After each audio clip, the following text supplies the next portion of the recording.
képp koo xam ne bëgg nañoo topp bu abonné ci chaîne bi rek di Mbacke Kadior TV luñ dugaliti dana ko am en exclusivité.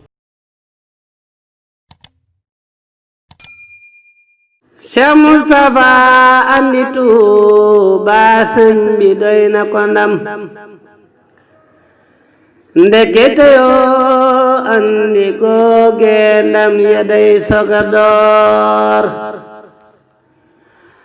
Cheikh Moustapha andi Touba sëñ bi doy na ko ndam ndekete yoo andi googe ndam ya day soga door.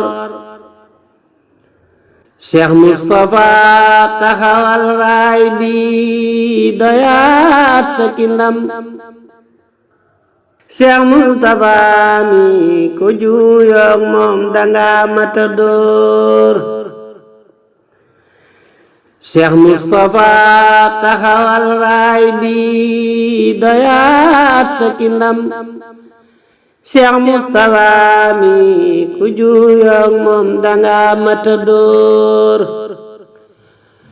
Cheikh Moustapha fonduma juma ji doy na ko sas ku wax na gis na moroomam ne ko nar nga ta duur. Cheikh Moustapha dabi beer ndeemi mu daa ganale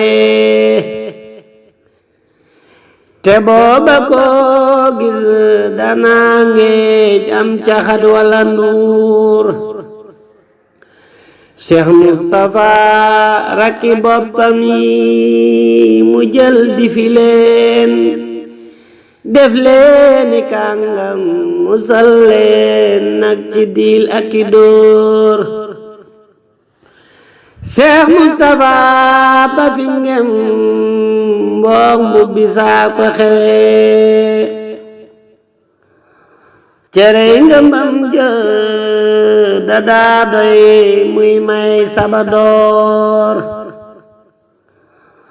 Cheikh Moustapha ngor ga daaw ren day rawaat dee nit raw ren du soppi kulóoram benn muy libidoor. Cheikh Moustapha ngor ga daaw ren day rawaat dee nit raw ren du soppi kulóoram benn muy libidoor. Cheikh Moustapha wuutu baayam woote ñépp wuyu xandoor bu dammi ci waaram wàcc raw na xandoor. Cheikh Moustapha sañci fukki dëkk nag fukki hat sosam la daa sàkke tey néegam du sàkketi nduur. Cheikh Moustapha nag jëfam yi benn benn bu ne man mat Lamin Jóob danaa leeral ko day bëgga door.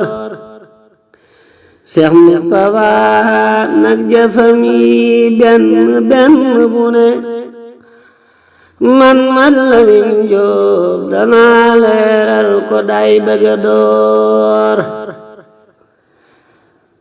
alhamdulillahi rabbil alamin. Sëriñ Modou Moustapha yàlla na ko yàlla fayal.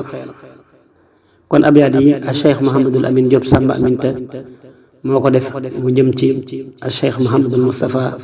asalaamaaleykum mbokk yi yéen ñi nga xam ne yéen a baaxoo ànd ak seen bii di Mbacke Kadior TV à partir d'aujourd'hui gën nañ koo yaatal ci YouTube bi képp koo xam ne bëgg nañoo topp bu abonné ci seen bii rek di Mbacke Kadior TV luñ dugaliti dana ko am en exclusivité jërë ngeen jëf.